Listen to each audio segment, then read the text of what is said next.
CIET NCERT द्वारा प्रस्तुत है कक्षा 6 की इतिहास की ध्वनि पाठ्यपुस्तक हमारे अतीत। हमारे अतीत ध्वनि पाठ्यपुस्तक में अब सुनते हैं अध्याय 3 आरंभिक नगर। पृष्ठ संख्या 24। अध्याय 3 आरंभिक नगर। पुराने भवन का संरक्षण। जसपाल और हरप्रीत अपने घर के पास की गली में क्रिकेट खेल रहे थे। उन्होंने देखा कि कुछ लोग उस खंडहर घर की तारीफ कर रहे थे जिसे गली के बच्चे भुताहा घर कहा करते थे। एक ने कहा, इसकी वास्तुकला को देखो। क्या आपने कहीं लकड़ी पर इतनी सुंदर नक्काशी देखी है? दूसरी महिला ने कहा, हमें मंत्री जी को पत्र लिखकर कहना चाहिए कि वह इस खूबसूरत घर को सुरक्षित रखने के लिए इसकी मरम्मत कराने की व्यवस्था करें। यह सब सुनकर जसपाल और हरप्रीत सोचने लगे कि इस पुराने खंडहर से लोगों का इतना लगाव क्यों हो सकता है। हड़प्पा की कहानी। अक्सर पुरानी इमारत अपनी कहानी बताती है। लगभग 150 साल पहले जब पंजाब में पहली बार रेलवे लाइनें बिछाई जा रही थीं, तो इस काम में जुटे इंजीनियरों को अचानक हड़प्पा पुरास्थल मिला, जो आधुनिक पाकिस्तान में है। उन्होंने सोचा कि यह एक ऐसा खंडहर है जहां से अच्छी ईंटें मिलेंगी। यह सोचकर वे हड़प्पा के खंडहरों से हजारों ईंटें उखाड़ ले गए, जिससे उन्होंने रेलवे लाइनें बिछाईं। इससे कई इमारतें पूरी तरह नष्ट हो गईं। उसके बाद लगभग 80 साल पहले पुरातत्वविदों ने इस स्थल को ढूंढा और तब पता चला कि यह खंडहर उपमहाद्वीप के सबसे पुराने शहरों में से एक है। चूंकि इस नगर की खोज सबसे पहले हुई थी, इसलिए बाद में मिलने वाले इस तरह के सभी पुरास्थलों में जो इमारतें और चीजें मिली, उन्हें हड़प्पा सभ्यता की इमारतें कहा गया। इन शहरों का निर्माण लगभग 4700 साल पहले हुआ था। पृष्ठ संख्या 25। आपके लिए प्रश्न। प्रायः पुरानी इमारतों को तोड़कर उनकी जगह नए भवन बनाए जाते हैं। क्या तुम्हें लगता है कि पुरानी इमारतों को सुरक्षित रखना चाहिए? इन नगरों की विशेषता क्या थी? सबसे पहले इन नगरों के बारे में एक जानकारी। ये नगर आधुनिक पाकिस्तान के पंजाब और सिंध प्रांतों, भारत के गुजरात, राजस्थान, हरियाणा और पंजाब प्रांतों में मिले हैं। इन सभी स्थलों से पुरातत्वविदों को अनोखी वस्तुएं मिली हैं, जैसे मिट्टी के लाल बर्तन जिन पर काले रंग के चित्र बने थे, पत्थर के बाट, मुहरें, मनके, तांबे के उपकरण और पत्थर के लंबे ब्लेड आदि। यहाँ मानचित्र 3 दिया गया है, जिसमें उपमहाद्वीप के आरंभिक नगरों को दिखाया गया है। अब पाठ में चलते हैं। इन नगरों की विशेषता क्या थी? इन नगरों में से कई को 2 या उससे ज्यादा हिस्सों में विभाजित किया गया था। प्रायः पश्चिमी भाग छोटा था लेकिन ऊंचाई पर बना था, और पूर्वी हिस्सा बड़ा था लेकिन यह निचले इलाके में था। ऊंचाई वाले भाग को पुरातत्वविदों ने नगर दुर्ग कहा है और निचले हिस्से को निचला नगर कहा है। दोनों हिस्सों की 4 दीवारियां पक्की ईंटों की बनाई जाती थीं।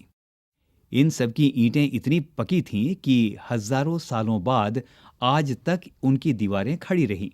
दीवार बनाने के लिए ईंटों की चिनाई इस तरह करते थे जिससे कि दीवारें खूब मजबूत रहें। कुछ नगरों के नगर दुर्ग में कुछ खास इमारतें बनाई गई थीं। मिसाल के तौर पर मोहनजोदड़ो में खास तालाब बनाया गया था, जिसे पुरातत्वविदों ने महान स्नानागार कहा है। इस तालाब को बनाने में ईंट और प्लास्टर का इस्तेमाल किया गया था।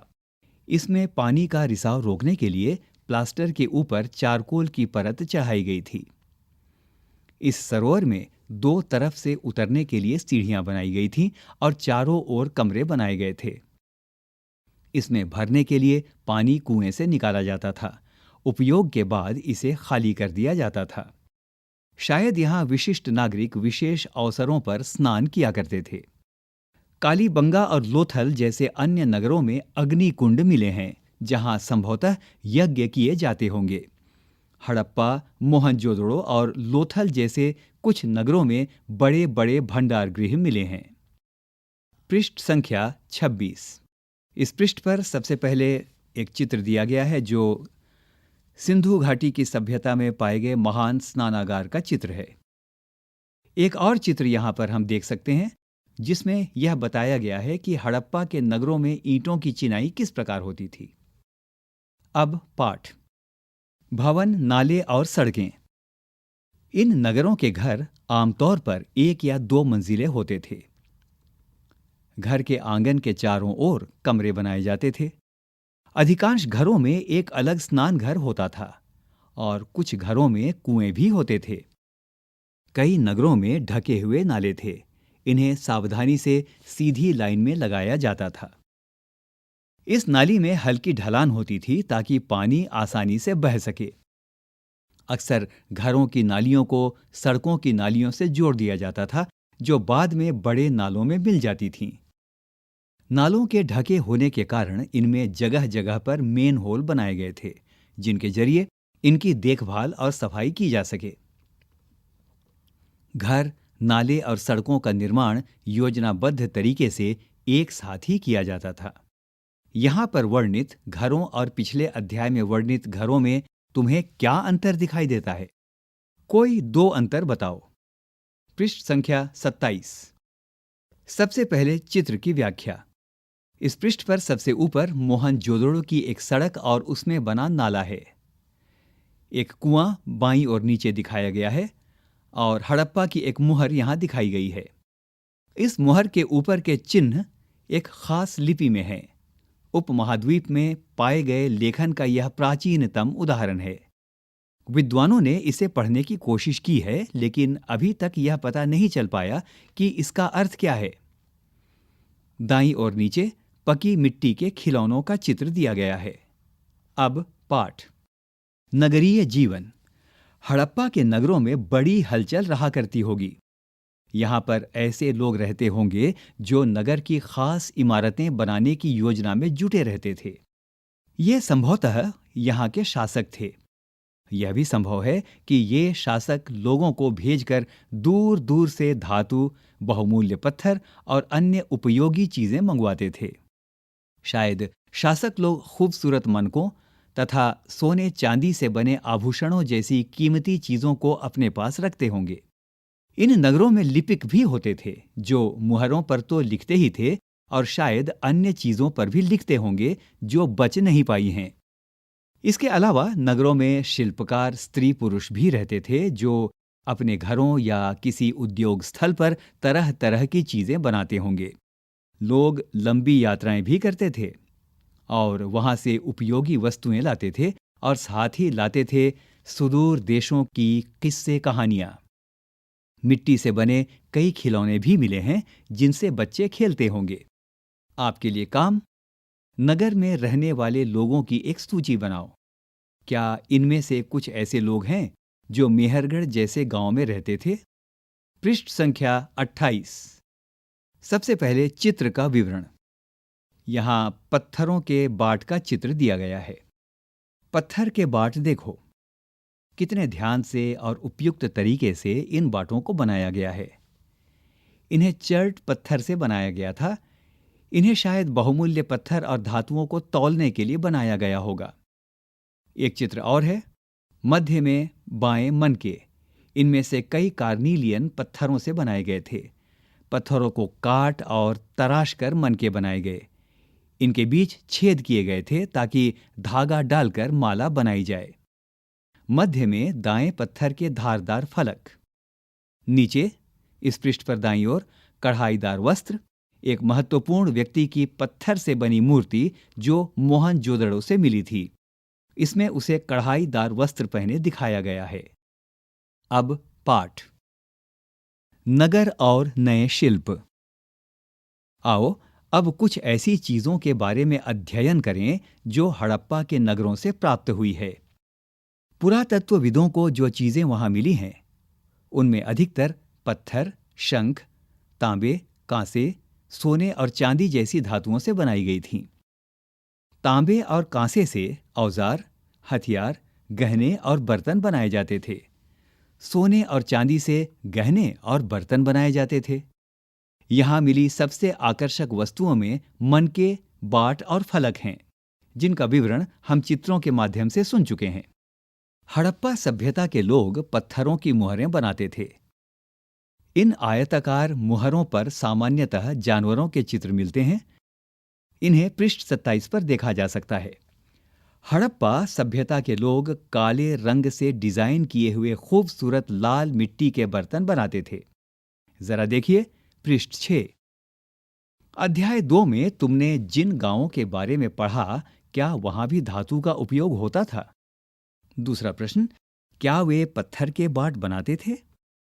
पाठ, संभवतः 7000 साल पहले मेहरगढ़ में कपास की खेती होती थी। मोहनजोदड़ो से कपड़े के टुकड़ों के अवशेष, चांदी के एक फूलदान के ढक्कन तथा कुछ अन्य तांबे की वस्तुओं से चिपके हुए मिले हैं। पकी मिट्टी तथा फेयंस से बनी तकलियां सूत कताई का संकेत देती हैं। पृष्ठ संख्या 29। इनमें से अधिकांश वस्तुओं का निर्माण विशेषज्ञों ने किया था। विशेषज्ञ उसे कहते हैं जो किसी खास चीज को बनाने के लिए खास प्रशिक्षण लेता है, जैसे पत्थर तराशना, मनके चमकाना या फिर मुहरों पर पच्चीकारी करना आदि। पृष्ठ 28 पर चित्र देखो कि मूर्ति का चेहरा कितने आकर्षक ढंग से बनाया गया और उसकी दाढ़ी कितनी अच्छी तरह दर्शाई गई है। यह किसी विशेषज्ञ मूर्तिकार का ही काम हो सकता है। हर व्यक्ति विशेषज्ञ नहीं हो सकता था। हमें यह पता नहीं है कि क्या सिर्फ पुरुष ही ऐसे कामों में प्रशिक्षण हासिल करते थे या फिर केवल महिलाएं ही। शायद कुछ महिलाएं और पुरुष दोनों ही इस काम में दक्ष थे। यहाँ एक चित्र दिया गया है जिसका शीर्षक है फेयंस। इसका वर्णन इस प्रकार से है, पत्थर और शंख प्राकृतिक तौर पर पाए जाते हैं, लेकिन फेयंस को कृत्रिम रूप से तैयार किया जाता है। बालू या स्फटिक पत्थरों के चूर्ण को गोंद में मिलाकर उनसे वस्तुएं बनाई जाती थीं। उसके बाद उन वस्तुओं पर एक चिकनी परत चढ़ाई जाती थी। इस चिकनी परत के रंग प्रायः नीले या हल्के समुद्री हरे होते थे। फेयंस से मनके, चूड़ियां, बाले और छोटे बर्तन बनाए जाते थे। कच्चे माल की खोज में।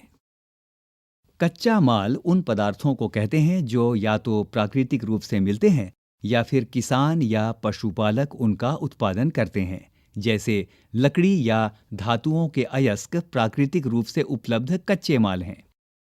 इनसे फिर कई तरह की चीजें बनाई जाती हैं। मिसाल के तौर पर किसानों द्वारा पैदा किए गए कपास को कच्चा माल कहते हैं, जिससे बाद में कताई बुनाई करके कपड़ा तैयार किया जाता है। हड़प्पा में लोगों को कई चीजें वहीं मिलती थीं, लेकिन तांबा, लोहा, सोना, चांदी और बहुमूल्य पत्थरों जैसे पदार्थों का वे दूर दूर से आयात करते थे। पृष्ठ संख्या 30। सबसे पहले इस पृष्ठ पर दिए गए चीजों का वृत्तांत। चित्र 1, और वहां एक छोटे से वाहन का चित्र दिखाया गया है और एक प्रश्न पूछा गया है, चीजों को एक जगह से दूसरी जगह कैसे ले जाया जाता था? इन चित्रों को देखो, एक खिलौना है और दूसरी एक मुहर। क्या तुम बता सकते हो कि हड़प्पा के लोग यातायात के लिए किन साधनों का प्रयोग करते थे? पिछले अध्यायों में क्या तुमको पहिए वाले वाहनों की जानकारी दी गई है? एक और यहाँ पर तस्वीर है और उसका वृतांत इस प्रकार से है, बच्चों का खिलौना, हल। आज हल चलाने वाले ज्यादातर किसान पुरुष होते हैं। हमें ज्ञात नहीं कि क्या हड़प्पा में भी यही प्रथा थी। अब पाठ। हड़प्पा के लोग तांबे का आयात संभवतः आज के राजस्थान से करते थे। यहां तक कि पश्चिम एशियाई देश ओमान से भी तांबे का आयात किया जाता था। कांसा बनाने के लिए तांबे के साथ मिलाई जाने वाली धातु टिन का आयात आधुनिक ईरान और अफगानिस्तान से किया जाता था। सोने का आयात आधुनिक कर्नाटक और बहुमूल्य पत्थर का आयात गुजरात, ईरान और अफगानिस्तान से किया जाता था। नगरों में रहने वालों के लिए भोजन। लोग नगरों के अलावा गांवों में भी रहते थे। वे अनाज उगाते थे और जानवर पालते थे। किसान और चरवाहे ही शहरों में रहने वाले शासकों, लेखकों और दस्तकारों को खाने के सामान देते थे। पौधों के अवशेषों से पता चलता है कि हड़प्पा के लोग गेहूं, जौ, दालें, मटर, धान, तिल और सरसों उगाते थे। जमीन की जुताई के लिए हल का प्रयोग एक नई बात थी। हड़प्पा काल के हल तो नहीं बच पाए हैं क्योंकि वे प्रायः लकड़ी से बनाए जाते थे, लेकिन हल के आकार के खिलौने मिले हैं। इस क्षेत्र में बारिश कम होती है, इसीलिए सिंचाई के लिए लोगों ने कुछ तरीके अपनाए होंगे। संभवतः पानी का संचय किया जाता होगा और जरूरत पड़ने पर उससे फसलों की सिंचाई की जाती होगी। हड़प्पा के लोग गाय, भैंस, भेड़ और बकरियां पालते थे। बस्तियों के आसपास तालाब और चारागाह होते थे। लेकिन सूखे महीनों में मवेशियों के झुंडों को चारा पानी की तलाश में दूर दूर तक ले जाया जाता था। वे बेर जैसे फलों को इकट्ठा करते थे, मछलियां पकड़ते थे और हिरण जैसे जानवरों का शिकार भी करते थे। पृष्ठ संख्या 31। गुजरात में हड़प्पा कालीन नगर का सूक्ष्म निरीक्षण। कच्छ के इलाके में खदिर बेत के किनारे धौलावीरा नगर बसा था। वहां साफ पानी मिलता था और जमीन उपजाऊ थी। जहां हड़प्पा सभ्यता के कई नगर 2 भागों में विभक्त थे, वहीं धौलावीरा नगर को 3 भागों में बांटा गया था। इसके हर हिस्से के चारों ओर पत्थर की ऊंची ऊंची दीवार बनाई गई थी। इसके अंदर जाने के लिए बड़े बड़े प्रवेश द्वार थे। इस नगर में एक खुला मैदान भी था जहां सार्वजनिक कार्यक्रम आयोजित किए जाते थे। यहां मिले कुछ अवशेषों में हड़प्पा लिपि के बड़े बड़े अक्षरों को पत्थरों में खुदा पाया गया है। इन अभिलेखों को संभवतः लकड़ी में जड़ा गया था। यह एक अनोखा अवशेष है जो आमतौर पर हड़प्पा के लेख मुहर जैसी छोटी वस्तुओं पर पाए जाते हैं। गुजरात की खंभात की खाड़ी में मिलने वाली साबरमती की एक उपनदी के किनारे बसा लोथल नगर ऐसे स्थान पर बसा था जहां कीमती पत्थर जैसा कच्चा माल आसानी से मिल जाता था। यह पत्थरों, शंखों और धातुओं से बनाई गई चीजों का एक महत्वपूर्ण केंद्र था। इस नगर में एक भंडार गृह भी था। इस भंडार गृह से कई मुहरें और मुद्रांकन या मुहरबंदी यानी गीली मिट्टी पर दबाने से बनी उनकी छाप मिले हैं। इस पृष्ठ पर लोथल के बंदरगाह का चित्र दिया गया है। यह बड़ा तालाब लोथल का बंदरगाह रहा होगा जहां समुद्र के रास्ते आने वाली नावें रुकती थीं। संभवतः यहां पर माल चढ़ाया उतारा जाता होगा। पृष्ठ संख्या 32। यहां पर एक इमारत मिली है जहां संभवतः मनके बनाने का काम होता था। पत्थर के टुकड़े, अधबने मनके बनाने वाले उपकरण और तैयार मनके भी यहां मिले हैं। यहां एक चित्र दिया गया है जो मुद्रा या मुहर का है। मुहरों का प्रयोग सामान से भरे उन डिब्बों या थैलों को चिन्हित करने के लिए किया जाता होगा जिन्हें एक जगह से दूसरी जगह भेजा जाता था। थैले को बंद करने के बाद उनके मुहानों पर गीली मिट्टी पोतकर उन पर मुहर लगाई जाती थी। मुहर की छाप को मुहरबंदी कहते हैं। अगर यह छाप टूटी हुई नहीं होती थी तो यह साबित हो जाता था कि सामान के साथ छेड़छाड़ नहीं हुई है। आज भी मुहर का प्रयोग होता है। पता लगाओ कि मुहरों का उपयोग किस लिए किया जाता है। सभ्यता के अंत का रहस्य। लगभग 3900 साल पहले एक बड़ा बदलाव देखने को मिलता है।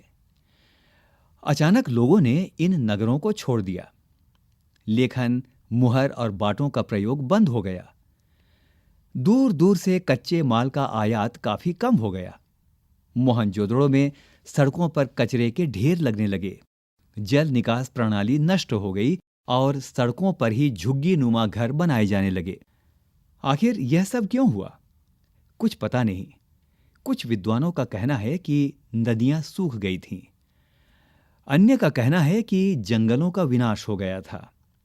इसका कारण यह हो सकता है कि ईंटें पकाने के लिए ईंधन की जरूरत पड़ती होगी। इसके अलावा मवेशियों के बड़े बड़े झुंडों से चारागाह और घास वाले मैदान समाप्त हो गए होंगे। कुछ इलाकों में बाढ़ आ गई। लेकिन इन कारणों से यह स्पष्ट नहीं हो पाता है कि सभी नगरों का अंत कैसे हो गया, क्योंकि बाढ़ और नदियों के सूखने का असर कुछ ही इलाकों में हुआ होगा। ऐसा लगता है कि शासकों का नियंत्रण समाप्त हो गया। जो भी हुआ हो, परिवर्तन का असर बिल्कुल साफ दिखाई देता है।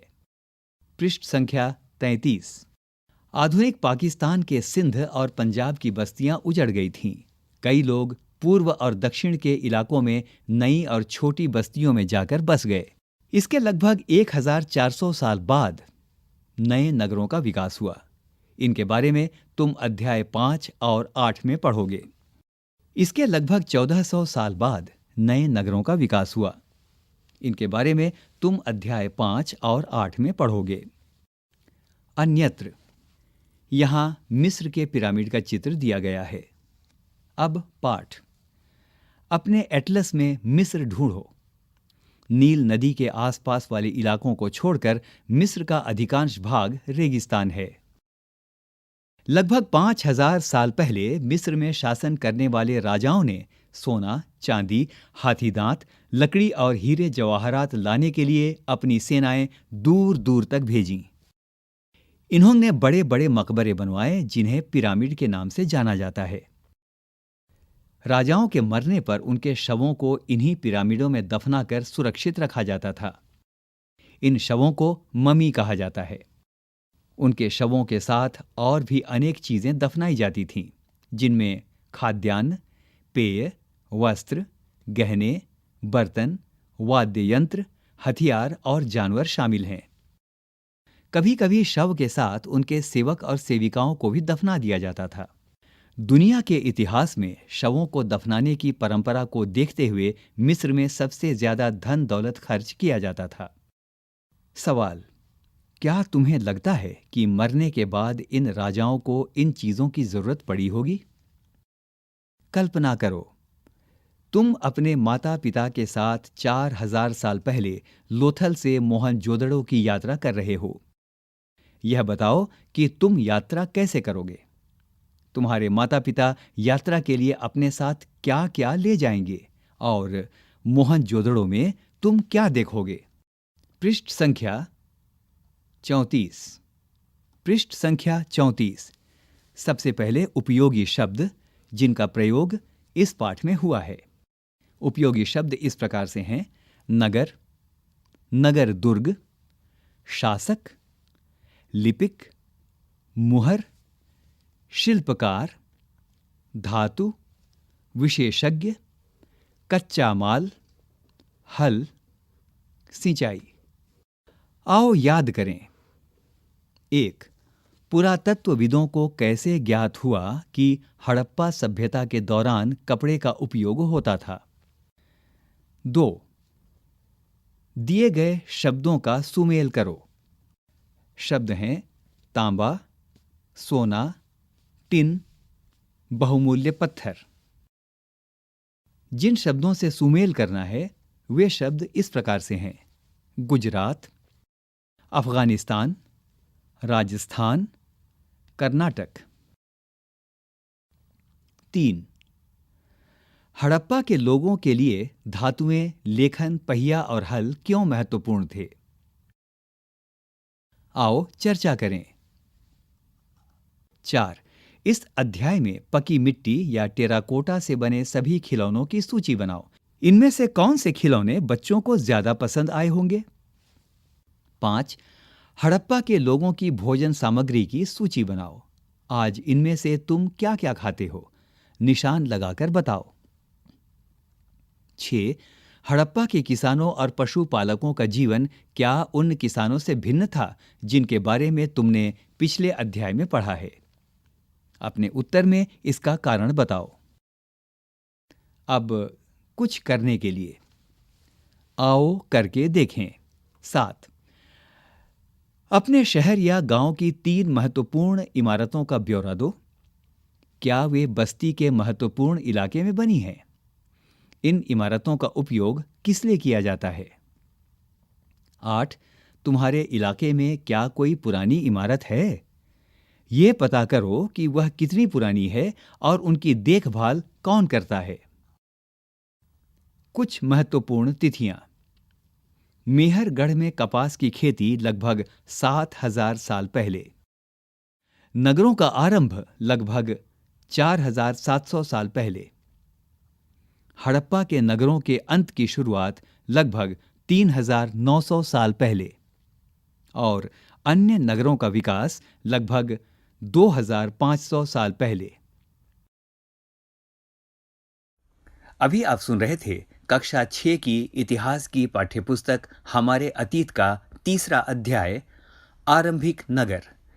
निर्माण सहयोग शानू मुक्सीम, वाचन स्वर और निर्माण अजीत होरो तथा प्रस्तुति CIET NCERT नई दिल्ली, भारत।